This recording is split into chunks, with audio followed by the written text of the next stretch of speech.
அனைவருக்கும் வணக்கம். இது உங்களுக்கான சுவையான நிகழ்ச்சி. ஆனந்த அனுபவம் தரும் அரோமா அக்மாக் நெய் வழங்கும் ருசிக்கலாம் வாங்க. நம்முடைய இந்த நிகழ்ச்சியில விதவிதமான ரெசிபிஸ் நமக்காக சமைச்சு காட்ட வந்திருக்காங்க ஷெஃப் ஸ்ரீ பாலா அவர்கள். வணக்கம் மேம். வணக்கம். எப்படி இருக்கீங்க? நல்லா இருக்கேன் மேம். இன்றைக்கு எங்களுக்கு என்னென்ன ரெசிபி செய்து காட்ட போறீங்க? ஒரு புது விதமான தோசை. ஓகே. நீங்க மெயின் இன்கிரிடியன்ட் என்ன பேஸ் பண்ணி? ஏதாவது ஒரு கெஸ் இருக்கா? இல்லம்மா.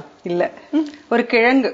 ஓ சூப்பர். என்ன கிழங்கு சூஸ் பண்ணிருக்கீங்க? அது வந்து நம்ம சேனக்கிழங்கு அப்படின்னு சொல்லுவாங்க, சில பேர் அதை வந்து கருணக்கிழங்கும்பாங்க. அது வச்சு நம்ம தோசை பண்ண போறோம். சூப்பர். ஆந்திராவோட ஒரு ஸ்பெஷாலிட்டி. ஓகே, செய்ய ஆரம்பிக்கலாமா? சேனை தோசை செய்வதற்கு தேவையான பொருட்கள்: அரிசி, பச்சை பயிறு, சேனை கிழங்கு, இஞ்சி, சீரகம், மஞ்சள் தூள், உப்பு, எண்ணெய். இது வந்து இப்ப நம்ம இது பீஸ் பீஸா நெருக்கி வச்சிருக்கோம். கருணைக்கிழங்கு இல்லைன்னா சேனக்கிழங்கு. இது நம்ம இதுல போடுறோம் பச்சையா. சரி.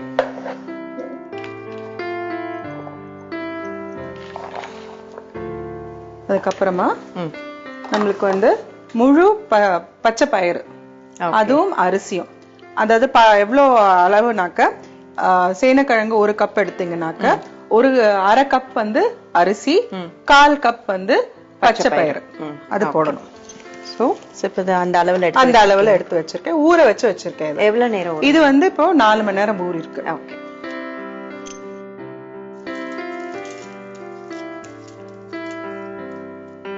அப்புறமா பச்சை மிளகாய். இதுக்கு வந்து நல்ல காரம் போடணும். அதனால நான் இப்ப இதுல ஒரு 8 மிளகாய் போட போறேன். அவ்வளவு காரம் இந்த தோசைக்கு தேவை? ஆந்திரா இல்லையா? ஓகே. கொஞ்சம் உப்பு. இந்த தோசை வந்து சேனக்கிழங்குல தான் செய்யணுங்களா இல்ல சேனக்கிழங்குல? ஏன்னா சேனக்கிழங்கு வந்து உடம்புக்கு வந்து ரொம்ப நல்லது. ஓகே. சேனக்கிழங்கு வந்து இப்ப ஒருத்தருக்கு வந்து சளி இருக்கு அப்படின்னா சேனக்கிழங்கு சாப்பிட்டாங்கனாக்கா அவங்களுக்கு வந்து அந்த சளி போயிடும். ஓகே. அப்புறம் கொஞ்சம் பெருங்காயத்தூள்.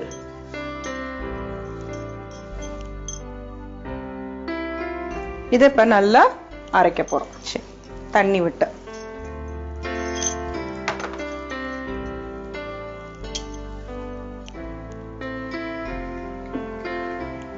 இது எவ்வளவு நேரம் ஆகும் மேம்? இது ஊற வச்சு பண்ற டைம் தான். அப்புறமா வந்து இது வந்து நம்ம அரைச்சிட்டு இத வந்து 8ல இருந்து 12 மணி நேரம் வந்து நீங்க வந்து அரைச்சு வெளியில வச்சிடணும். ஃபெர்மெண்ட் ஆகணும். ஓகே.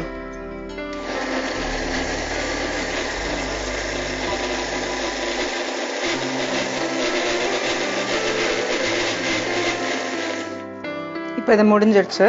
ஓகே. இதை நம்ம இப்ப வந்து நல்லா ஊற வைக்கணும். இதை கட்டாயமா 12 மணி நேரம் ஊறணுங்களா? ஆமா. அப்ப ஊறினாதான் உங்களுக்கு வந்து தோசை வந்து நல்ல மெலிசா வரும். இல்லைனாக்கா உங்களுக்கு வந்து ஊத்தப்ப மாதிரிதான் வாக்க முடியும்.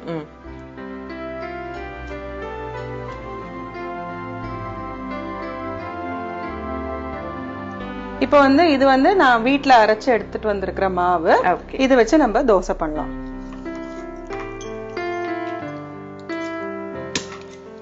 இந்த தோசைக்கு காம்பினேஷன் இதெல்லாம் நல்லா இருக்குமா? இதுக்கு ஒரு வேர்க்கடலை சட்னி. அவங்க வந்து வேர்க்கடலை வந்து நிறைய யூஸ் பண்ணுவாங்க. அவங்களோட சமையல்லையும் சரி, எதெல்லாம் யூஸ் பண்ண முடியுமோ அவங்க வேர்க்கடலை யூஸ் பண்ணுவாங்க. அதனால நம்ம அதுக்கு ஒரு வேர்க்கடலை சட்னி பண்ண போறோம். இதுல இப்ப வந்து கருவேப்பிலையும் சீரகமும் போட போறோம்.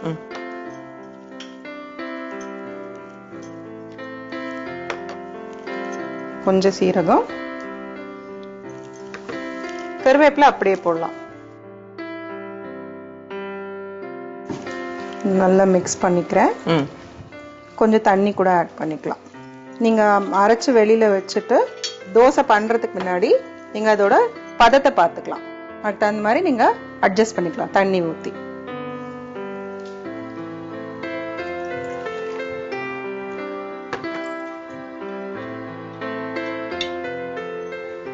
இப்ப சில பேர் வந்து பர்டிகுலரா சில ரெசிபிஸ்ல வந்து ஸ்பெஷலா இருப்பாங்க.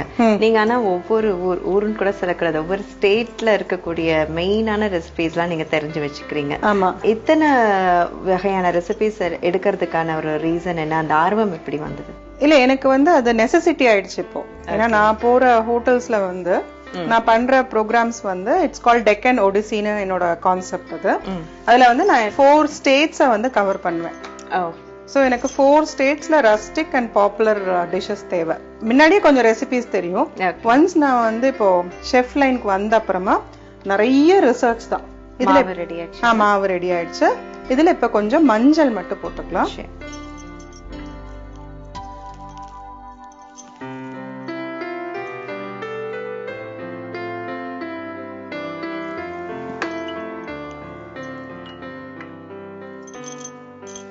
இதுல இன்னும் கொஞ்சம் தண்ணி விடலாம். இப்போ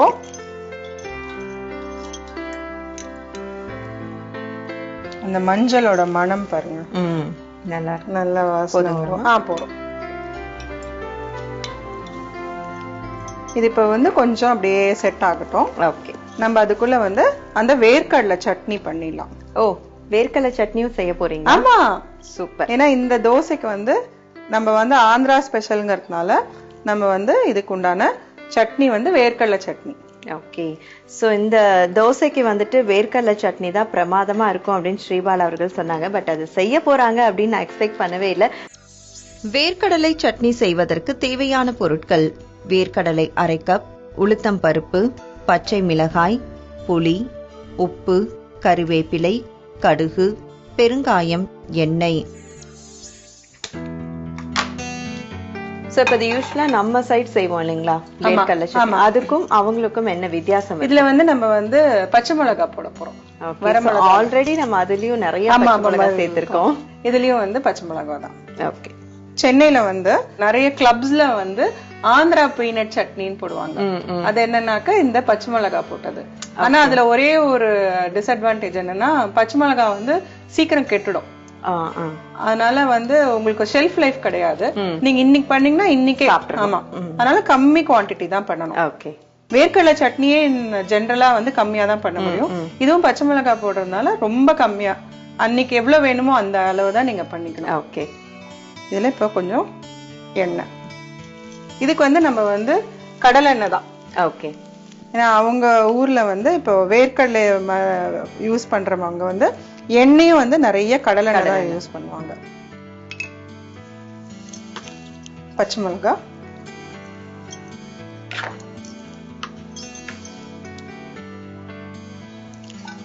ஒரு 3 பச்சை மிளகாய் போடுறேன். சோ ஜெனரலா நீங்க வெளியே, அது முக்கியமா நார்த்ல சமைக்கும் போது அவங்க எந்த ஸ்டேட்டுடைய ஃபுட் ரொம்ப விரும்பி சாப்பிடுவாங்க? அவங்களுக்கு எல்லாருக்குமே தெரிஞ்சதுன்னு பாத்தீங்கன்னாக்கா செட்டிநாடு. ஓகே. வந்து ஃபர்ஸ்ட் நம்ம வந்து சவுத் இந்தியா அப்படிங்கும் போதே அவங்களுக்கு வந்து முதல்ல தோசை, இட்லி, அப்புறமா சாம்பார் அப்படின்னு நினைச்சுப்பாங்க. அதுல இருந்து கொஞ்சம் தெரிஞ்சவங்க அப்படின்னு பார்த்தாக்க சிக்கன் செட்டிநாடு நெக்ஸ்ட் அவங்களுக்கு வந்து ரொம்ப அதை பத்தி நிறைய தெரியும். இல்லைன்னா கேரளாவோட ஒரு மீன் மொழின்னு ஒரு டிஷ் இருக்கு, அது வந்து ரொம்ப அவங்களுக்கு எல்லாம் தெரிஞ்சிருக்கும். ஸோ நான் என்ன பண்ணுவேன், அங்க அவங்களோட மெனு கார்டு எடுத்துட்டு என்ன இருக்கு அவங்கள அப்படின்னு ஃபர்ஸ்ட் பார்த்துப்பேன். அது இல்லாததான் தருவேன். அது ஒரு மிக்ஸ்ட் பேக் மாதிரி தான். சில கெஸ்ட்டுக்கு வந்து ஓகே புதுசா வந்து தராங்க அப்படின்னு இருக்கும். சில கெஸ்ட்டுக்கு வந்து அவங்க எக்ஸ்பெக்ட் பண்ணிட்டு வர்றது வந்து இல்லைங்கும் போது ஒரு ஏமாற்றம் ரொம்ப இருக்கும். ஆர்கியூம் பண்ணுவாங்க, சில பேர் வாழ்த்துவாங்க, சில பேர் வந்து ஆர்கியூ பண்ணுவாங்க. இது எல்லாமே நம்ம வந்து ரொம்ப பொறுமை வேணும். கண்டிப்பா எந்த ஒரு விஷயத்துக்குமே பொறுமை ரொம்ப தேவை. ஆமா, அது நம்ம வந்து ஃபர்ஸ்ட் அதை தப்பாவும் எடுத்துக்கூடாது. நம்ம வந்து we should try. ஏன் நம்ம வந்து அதை கொடுக்கல, மத்தது இவ்ளோ இருக்கு இந்த 4 ஸ்டேட். ஃபர்ஸ்ட் ஆஃப் ஆல் அவங்களுக்கு வந்து சவுத் இந்தியாங்கிறது வந்து 4 ஸ்டேட்டும் சேர்த்து ஒண்ணுங்கிற இப்பதான் அது கொஞ்சம் முடிஞ்சிருக்கு. இல்லைன்னா நம்ம எல்லாருமா சேர்ந்து ஒரு மദ്രാசி. அது இப்ப கொஞ்சம் பரவாயில்ல. அந்த ஐடி இண்டஸ்ட்ரி எல்லாம் வந்ததுக்கு அப்புறம் அவங்க இங்க நிறைய வந்து வேலைக்கு வந்ததுனால அட்லீஸ்ட் புரியுது. ஆனாலும் இருந்தாலுமே அந்த இட்லி தோசை அப்படிங்கறத வந்து நம்மள கட்டம் கட்டிட்டாங்க, பிக்ஸ் ஆயிட்டாங்க. அதுல இருந்து நம்ம அவங்கள வெளியில எடுத்துட்டு வரணும். மிளகா வதங்கிடுச்சு. இப்ப வந்து நம்ம இதுல கொஞ்சம் உளுத்தம் பருப்பு, ரொம்ப கம்மியாதான். சரி.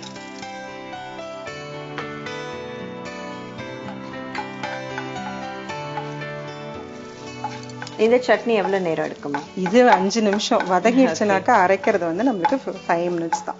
அப்புறம் தாளிக்க போறோம். இவ்வளவு உளுத்தம் பருப்பு போறோம். அப்புறமா வேர்க்கடலை நம்ம வந்து வறுத்தே வச்சுக்கலாம் முன்னாடியே. இந்த சூட்டுக்காக நான் போடுறேன்.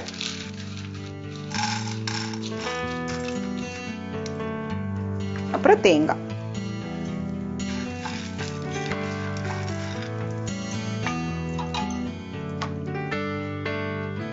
சோ இந்த வேர்க்கடலை சட்னிக்கு ஃபர்ஸ்ட் மிளகாய், பச்சை மிளகாய் போட்டாங்க. அது நல்லா எண்ணெயில வதங்கினதுக்கு அப்புறமா கொஞ்சமா உளுந்து சேர்த்தாங்க டேஸ்டுக்காக. அடுத்தது வறுத்து வச்சிருந்த வேர்க்கடலை, இப்ப துருவிய தேங்காய் ஆட் பண்ணிருக்காங்க. இப்ப இதை அணைச்சிட்டு இதுல நீங்க ஒரு சின்ன துண்டு புளி போடுங்க.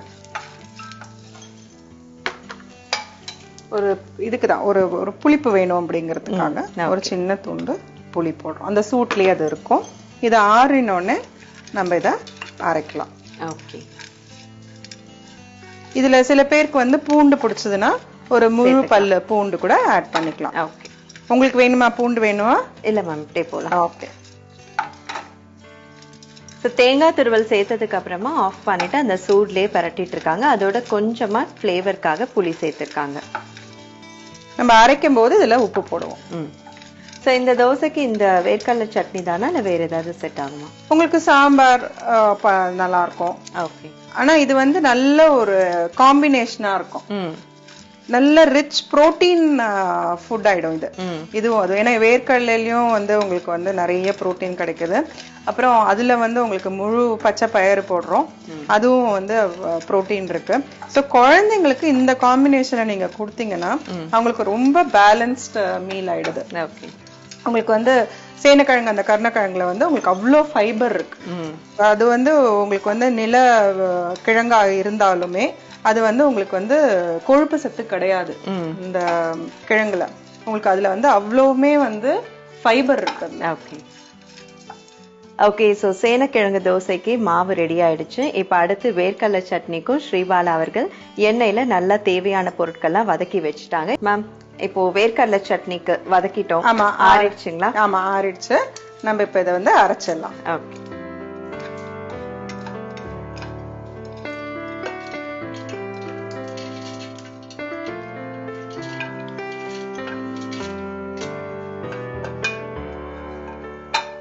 ஆந்திரா ஸ்பெஷலான வேர்க்கடலை சட்னி, அதுக்கு வந்து ஸ்ரீபாலா அவர்கள் தேவையானதெல்லாம் வதக்கி ஆற வச்சு இப்ப அரைக்க போறாங்க.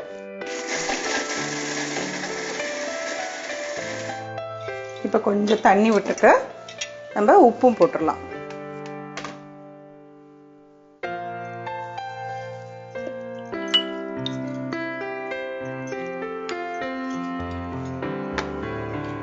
நான் உப்பும் தண்ணியும் போடுறதுக்கு முன்னாடி வெறும் வந்து ஒரு விப் மாதிரி பண்ணினேன். ஓகே. அந்த வேர்க்கடலை வந்து நல்லா மசியணும்.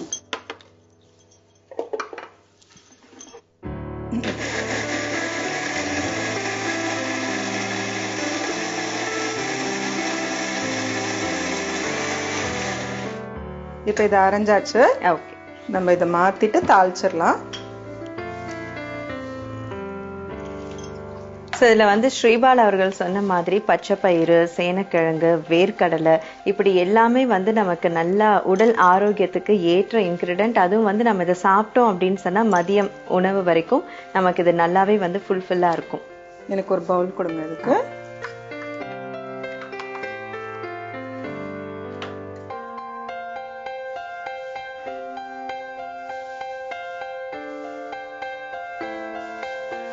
இப்ப குழந்தைங்களுக்கு கொடுக்கற மாதிரி இருந்ததுன்னா நம்ம பச்சை மிளகா வேணா கொஞ்சம் கம்மி பண்ணிக்கலாம். அந்த பச்சை மிளகா போட்டதான் அந்த ஒரு ஜிங் அப்படி சொல்லுவாங்கல்ல, அது வந்து நல்லா இருக்கும். ஓகே. இப்ப வேர்க்கடலை சட்னிக்கு தேவையான பொருட்கள்லாம் எண்ணெயில வதக்கி ஆற வச்சு அரைச்சும் எடுத்து வச்சுட்டாங்க. இப்ப அடுத்தது தாளிக்க போறாங்க. கடலெண்ணெய்,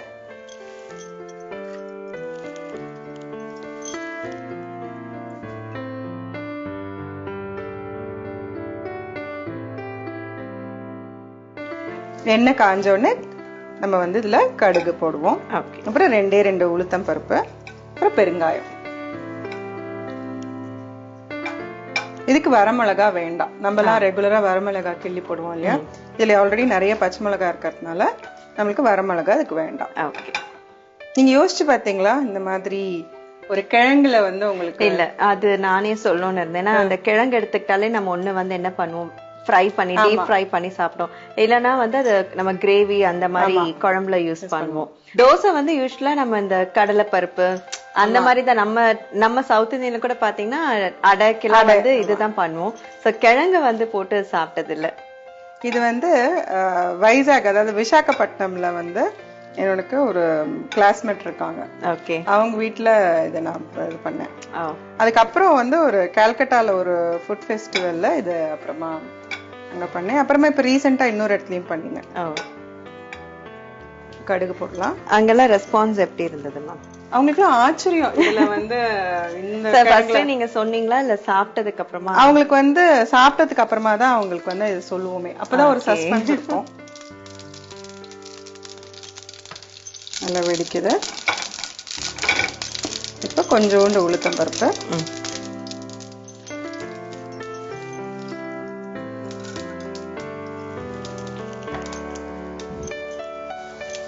கொஞ்சம் கருவேப்பிலை.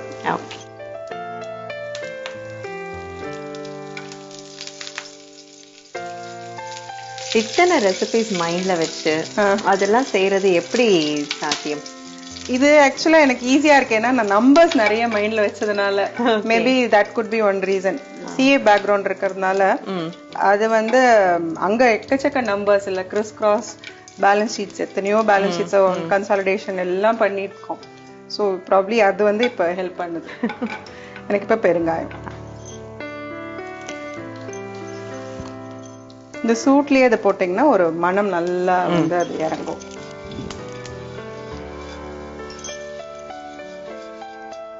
அப்ப நீங்க பூண்டோ இல்ல சின்ன வெங்காயம் போட்டீங்கன்னா பெருங்காயம் போட வேண்டாம். ஓகே. சோ அதையும் ஞாபகம் வச்சுங்க. சின்ன வெங்காயமும் சேர்த்துக்கலாம். வறுத்து போட்டுக்கலாம். ஆனா அதெல்லாம் உங்களுக்கு டேஸ்ட் பிடிச்சவங்களுக்கு ஓகே. இந்த சட்னி ரெடி. இது அப்படியே இருக்கட்டும். உங்களுக்கு இப்போ நம்ம தோசைக்கு போகலாம். ஓகே. வேர்க்கடலை சட்னி நல்லா மணக்க ரெடி பண்ணிட்டாங்க. இப்ப அடுத்தது சேனக்கிழங்கு தோசை. மாவு வந்து ஒரு பதத்துக்கு அப்பவே ரெடி பண்ணி வச்சிருந்தாங்க. இப்ப அது தோசையா ஊத்த போறாங்க. இப்ப தோசை கல்ல ஆன் பண்ணிருக்கேன். அது சூடாகட்டும். சேனக்கிழங்கு தோசை மாவை நல்லா பதத்துக்கு கரைச்சி வச்சிட்டு இருக்காங்க. இப்ப தவா ஒரு பக்கம் காஞ்சிட்டு இருக்கு. சோ அது எவ்வளவு பச்சை மிளகாய் போட்டு செய்யவே அது கலரே அப்படியே பச்சை பசேன்னு இருக்கு. இப்ப எண்ணெய் இதுல கொஞ்சம் விட்டுட்டு, காரம் ரொம்ப பிடிக்கிற பிரியர்களுக்கு ரொம்ப நல்லா சமடிஷா இருக்கும். முறுமுறுன்னு வேற வரும், அப்படியே முருகலா வரும். அப்ப உங்களுக்கு அந்த பச்சை மிளகாய் அந்த அளவு இருந்ததுனாக்க நல்லா இருக்கும்.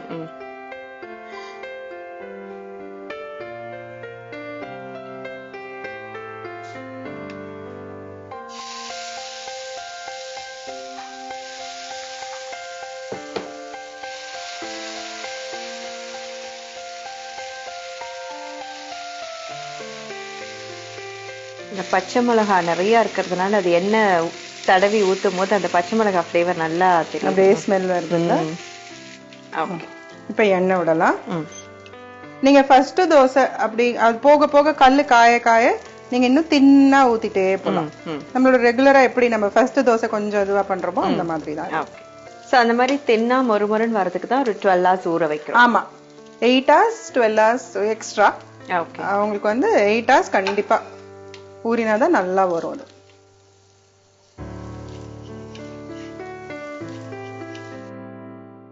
இது இப்ப ஆயிடுச்சு.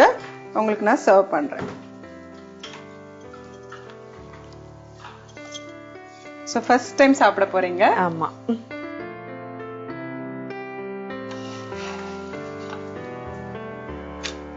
பாருங்க அந்த கலர் ரொம்ப அட்ராக்டிவா இருக்கு. இப்போ இதுக்கு கொஞ்சம் நம்ம சட்னி போடுறோம்.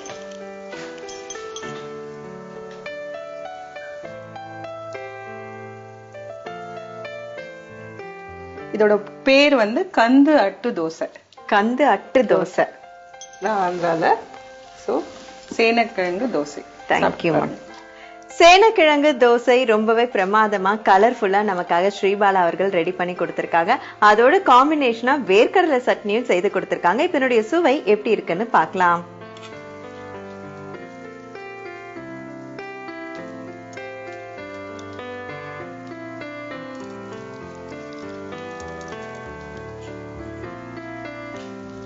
Super ma'am.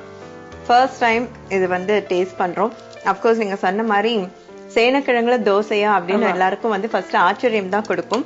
அது இந்த அளவு சுவையா இருக்கும் அப்படின்னு நினைக்கல. அண்ட் நீங்க எவ்வளவு மிளகா போட்டீங்க, அதுவுமே வந்து நல்லா டேஸ்டா தான் இருக்கு. Thank you so much. தேங்க்யூ. சேனை தோசை செய்யும் முறை. மிக்சியில் சேனைக்கிழங்கு, பச்சை பயிறு, ஊற வைத்த அரிசி, பச்சை மிளகாய், தேவையான அளவு உப்பு, பெருங்காயத்தூள், சிறிது தண்ணீர் சேர்த்து அரைத்து கொள்ளவும். இதனை 12 மணி நேரம் ஊற வைக்கவும். மாவு நன்கு ஊறியதும் சீரகம், கறிவேப்பிலை, தேவையான அளவு தண்ணீர் சேர்த்து தோசையாக ஊற்றி எடுத்தால் சூடான சேனை தோசை தயார். வேர்க்கடலை சட்னி செய்யும் முறை. அடுப்பில் கடாயை வைத்து அதில் தேவையான அளவு எண்ணெய் ஊற்றி பச்சை மிளகாய் சேர்த்து வதக்கவும். இதோடு உளுத்தம் பருப்பு, வேர்க்கடலை ஆகியவற்றை வறுக்கவும். தேங்காயையும் சேர்த்து நன்கு வதக்கவும். பின்பு புளி சேர்த்து அரைக்கவும். கடாயில் கடலெண்ணெய் ஊற்றி எண்ணெய் காய்ந்ததும் கடுகு, உளுத்தம் பருப்பு, கறிவேப்பிலை போட்டு தாளித்து சட்னியின் மேல் போடவும். வேர்க்கடலை சட்னி தயார். சரி நேர்களே, இன்றைக்கு ஸ்ரீபாலா அவர்கள் ஆந்திரா ஸ்பெஷலான 2 ரெசிபி ரொம்பவே அற்புதமா செய்து காட்டினாங்க. சோ இனிமேல் சேனக்கிழங்கு அப்படின்னா அது வெறும் ஃப்ரை மட்டும் இல்லாம கண்டிப்பா நம்ம இந்த மாதிரி தோசையாவும் செய்து சாப்பிடலாம். சோ கட்டாயமா நீங்க ட்ரை பண்ணி பாருங்க. மீண்டும் அடுத்த நிகழ்ச்சியில் உங்கள் அனைவரையும் சந்திக்கிறோம். இது ஆனந்த அனுபவம் தரும் அரோமா அக்மாக் நெய் வழங்கும் ருசிக்கலாம் வாங்க. நன்றி, வணக்கம்.